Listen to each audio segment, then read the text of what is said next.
Peuple de Dieu, shalom, je vous salue dans le nom précieux du Seigneur Jésus, de partout où vous nous suivez ce matin. Et je prie que le Seigneur Dieu, notre Dieu, vous accorde encore la joie, la paix dans le nom du Seigneur Jésus-Christ. Amen. Demeurez bénis, ce matin, je voulais partager avec nous tous dans le monde entier un autre point qui est pour la semaine. Comme pour le mois, nous sommes en train de parler sur la fortune financière. Mais pour cette semaine, je voudrais partager avec quelqu'un un banquet de la fortune financière.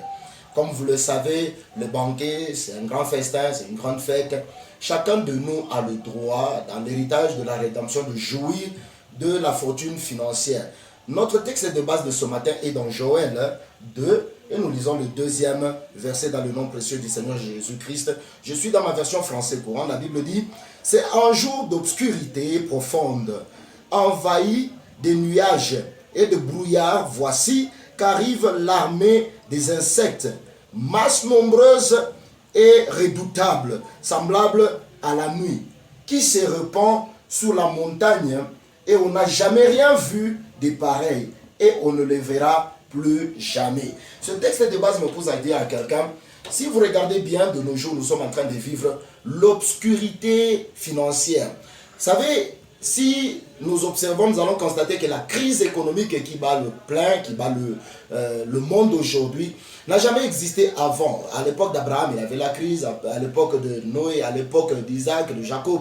Mais la crise qui bat le monde aujourd'hui est en train de battre un record. Maintenant, comprenez ceci. Malgré l'obscurité, les étoiles ne brillent que la nuit. Ce sont dans des moments difficiles que nous devons nous manifester.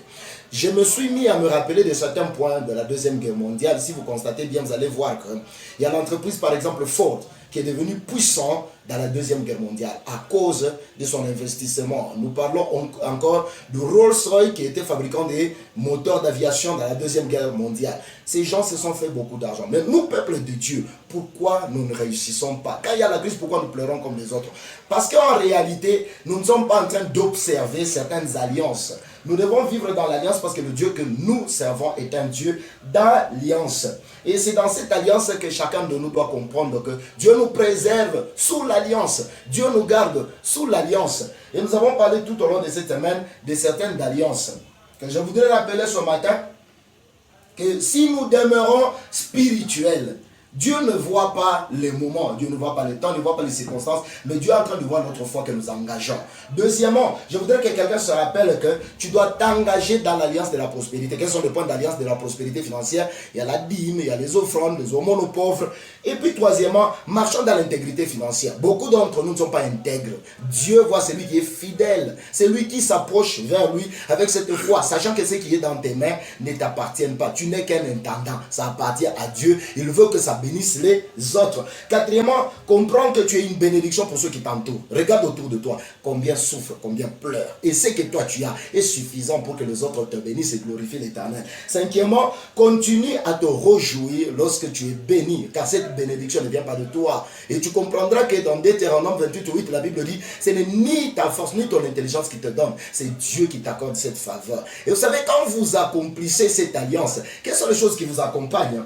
Vous allez jouir premièrement de la paix. Quelqu'un qui est dans l'alliance, sentez que même si la crise économique, je veux signaler à quelqu'un ce matin, tu ne vis pas selon le taux de dollars, ni le taux de shillings, ni de euros. Tu vis selon le taux de ta foi. Car la foi est la monnaie universelle qui peut tout acheter dans ce monde. Deuxièmement, comprends qu'il y a la faveur divine. C'est que les autres peuvent acheter à très cher, tu peux l'avoir à moins cher, car Dieu va te favoriser. Troisièmement, tu as la santé divine. Waouh! Je suis béni ce matin et je crois avec joie de tout mon cœur, quelqu'un sera béni comme moi. C'est pourquoi je veux que là où tu es, que tu pries avec moi. Père éternel, je prie pour ma soeur, pour mon frère, papa et maman et tous les enfants qui croient en ce message, dans la fortune financière qui ne manque de rien. Que Dieu vous bénisse. Nous, c'est la Chapelle des Vainqueurs Internationale, pasteur Thierry Joseph Mamboué, et je suis à Bukavu. Tous ceux qui n'ont pas l'église, vous priez. Allez à la Chapelle des Vainqueurs la plus proche de chez vous. Dieu vous bénira. À Bukavu, nous sommes au rond-point ISP, deuxième niveau de bâtiment Rafiki.